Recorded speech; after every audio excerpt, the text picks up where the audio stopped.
I'm a Leo. I think of myself as a typical Leo. I'm a perfectionist. I love the sun, hot colors, the red, the orange, yellows, and I like to have everything in life in order. My girls are my life. I started working when I was very young and I was very business oriented. I always had it in my mind that the minute I have a child, that child needs to take my time completely. Ismet is the eldest, Amina and Zaina. Ismet is a beautiful artist. She draws. She graduated and did something completely different than what she studied, and she became a businesswoman. She actually managed so many older men, which was a big challenge because she's a petite girl with a sweet voice to be the manager of so many men that are older, yet she got their respect and she did a lovely job. She got married eventually and she has Ali, who is more than a full-time job. She's doing a lovely job with him. I'm very proud of her. Amina is the actress. I think Amina was born acting. I have videos of her when she was 2 years old and she would stand in front of the camera and act anything and everything. Deep down inside, I guess I knew that this is her passion, that this is what she wanted to do. So I supported her all the way. From the ballet classes, to the jazz, to the contemporary, to the tap, to the this, to that. We ran around after school all the time. I always saw that creativity will help the studying. When Zaina came 4.5 years later, and of course started following Amina's footsteps, so I ended up with 2 girls going to dance classes and this and that. Zaina actually started dancing when she still had diapers on, so she would wear her tutu and the diaper. We used to go to dance camp, acting, music, voice lessons, everything. Eventually, Amina became the actress and fulfilled her dream. Zaina is currently her last year in university. She is a professional photographer, athletic, into yoga and into kickboxing. We are always there, my husband and I, for the girls. We had certain things that we adhered to. Friday breakfast, vacations together. And I really believe that this helped in bonding them together too, not only us with them. I think he introduced me to feelings that I never really thought I had before. He really fulfills me. This little man, he does not stop amazing me and surprising me. He calls me before he sleeps every night. Nona, did you know this and that? Wow, Ali, I didn't know that. And he would be so proud that he knows something that I don't know. I love the relationship I have with him. It's not fake, it's from the heart. Makes me feel very proud that this young man really, really loves me. This is my Lulu. I was very proud of her. I really was. She made me laugh, she made me cry, just as the rest of the audience. She refused to share with me anything of the series. You know, I would say, what will happen next? You know, watch, mommy. To the point that I actually went into Amina's room and started looking for the script because I wanted to read what was going to happen. She didn't have it there, so I couldn't help anybody. A beautiful group of people who wanted the whole thing to be a success. And the net is we got this fantastic series that everybody just fell in love with. I'm very proud of the whole lot of them and looking forward to the next one.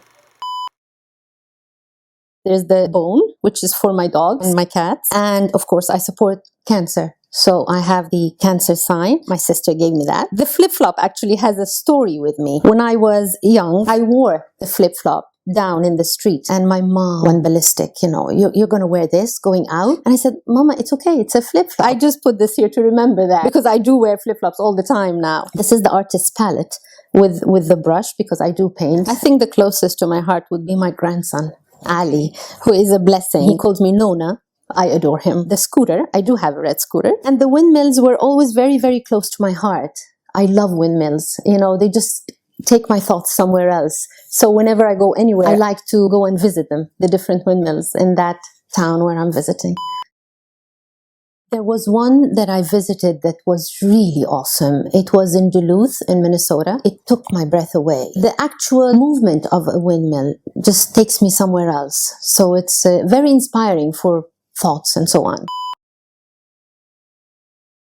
I think I have always been doing something or another for the community. Little projects for children, events, barbecue parties, open air cinema. And then eventually I got together with beautiful Zamalek residents and we activated the Zamalek Association. We worked very hard in different aspects. Somebody handled the trees, somebody handled the sidewalks in the streets. I was the garbage person. So I handled the garbage problem in Zamalek. The project grew and we got the support of so many people. We did beautiful fundraising events that kept us going. The funds that were raised were used for the community 100%. Volunteer work all the way. The most recent one that is the closest to my heart, if I may say, are the stray animals. We meet once a month, a bunch of ladies and one very nice gentleman, raise donations. We take the dogs into the vets, neuter them, give them their necessary shots, give them a lovely bath for the first time in their lives. We release them back to the same spot where they were before. Some of the injured ones we cannot put back on the streets. We've been very lucky in finding two of my sweethearts homes in America and in Canada. They are doing so well over there. The project is endless really because the strays are endless. Working with humans is really lovely. The part that really affected me negatively is the fact that although we were all volunteers, yet they thought they employed us. So we were literally there 24/7 for anybody to call us in the middle of the night and scream, the neighbors are having a fight or they're having a party and it's too loud. What am I going to do? So it got to a point where I was a bit tired. So I limited it in a way. It didn't make me stop, but I put a limit on it. Working with the animals is so fulfilling to my heart. Just their look,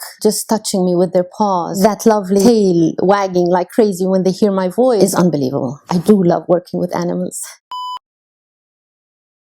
We found William on the sidewalk, run over by a truck. We took him into the vet, did the necessary x-rays. It was a break in the spinal cord. He was paralyzed from the waist down. All the ladies of the group went every day. I fed William every single day. And he became healthy and lovely. But for the life of us, we could not get rid of the bed sores. All the medicines here didn't work. I never gave up on him. A lot of people would see him and they would say, put him to sleep. And I'm completely against that. Never, never. When his time comes, God will take him.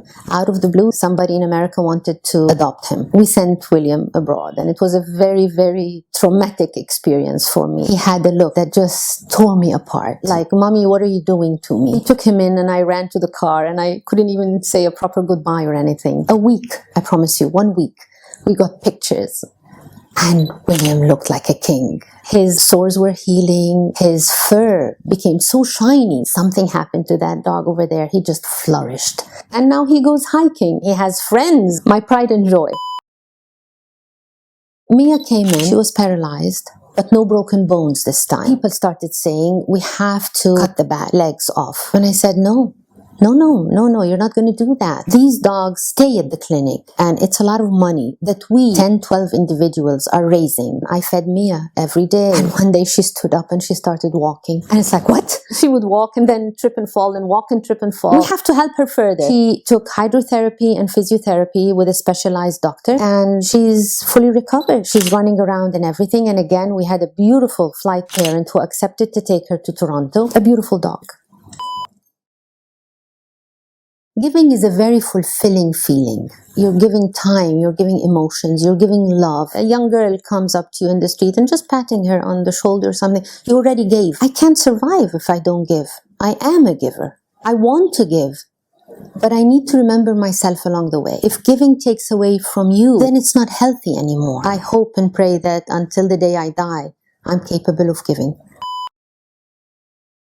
I have been trying to practice yoga for many, many years. It does so many things to me physically and mentally, but I was never really highly dedicated due to the pressures of life. There's always something or another happening. I have a beautiful friend. His name is Ali. He's my yogi. He kept saying, let's go, Nihal, let's go to India. So I missed the first round, the first year, because something or another came up. Months later, I had a big problem with my work. I was literally torn and couldn't make a decision. And Ali said, now? So I said, yes, let's go, And believe it or not, 3 weeks before our flight to India, I fell on my knee. All I could think of getting up from the fall is India. I'm not going to go to India, I insisted on not canceling my plans and we flew to Rishikesh, the heart of yoga in India. No matter how much you prepare yourself or you read about where you're going, it's nothing close to what I saw and the air that I took in the minute our airplane landed. We stayed in an ashram, very primitive, but I went with my mindset. I'm going to leave everything, all these luxuries behind. I need to dig deep down inside myself and figure out Where do I go from here? And this is exactly what I did. We were silent from 8 o'clock at night till after breakfast the second day. So not even good morning. You're inside yourself, really. You're just digging, you're understanding feelings. We would finish our delicious breakfast, very primitive, then we could talk. We had yoga classes, meditation classes, and we had time for ourselves to walk around and discover the town itself. One of the breathtaking sights over there was when you looked up and you could see the Himalayas there, you know, with all the greenery. I would look at the buckets of leftover food from the homes. They don't throw anything away. They would put it for the animals to eat. And I would just look at it and I say, isn't this wonderful? We went down the Ganga River. Sometimes I dream of it. I wake up wanting that feeling again, you know, of just rafting. It was very enlightening. It was lovely. And I told them, you know what, guys? I came knowing what is yoga, knowing what is meditation. Now I know myself better, which to me was just a beautiful addition, which is what I exactly came here for. Absolutely. Absolutely. I think the most important thing that I personally experienced with the silence is that I'm okay. I'm not that bad. We tend to go very hard on ourselves when life is tough. So everything has to be perfect. And when it is not, you turn against yourself. There's no reason. Do what you can when you can. It's okay. You listen to yourself to find yourself again and then be able to come back and deal with life from a different perspective. The importance of God. My mom had cancer a few years back. I promise you, this woman is here today, 13 years later, because of her belief in God. I was the one being torn apart, and she's the one that kept saying, Tukalna ala Allah. God is teaching me something. It's okay. She fought, and she's here today. So bless her. Seizing the day, seizing the moment, seizing life, and wake up every morning and forget what happened yesterday. I'm glad I'm here. I'm happy that I'm here. Learn to accept and to forget and to move on, or else we will be losing so much because it takes away from us. 40 Rules of Love. I finished that book in the 2 weeks in India. A fantastic book. It did so much to me. A very long time ago, when I was very young, Kenny Rogers used to sing Lady. This was one of my favorite songs. To be happy, to seek happiness. Never give that up. Never feel trapped because you cannot afford to leave the man that you are married to.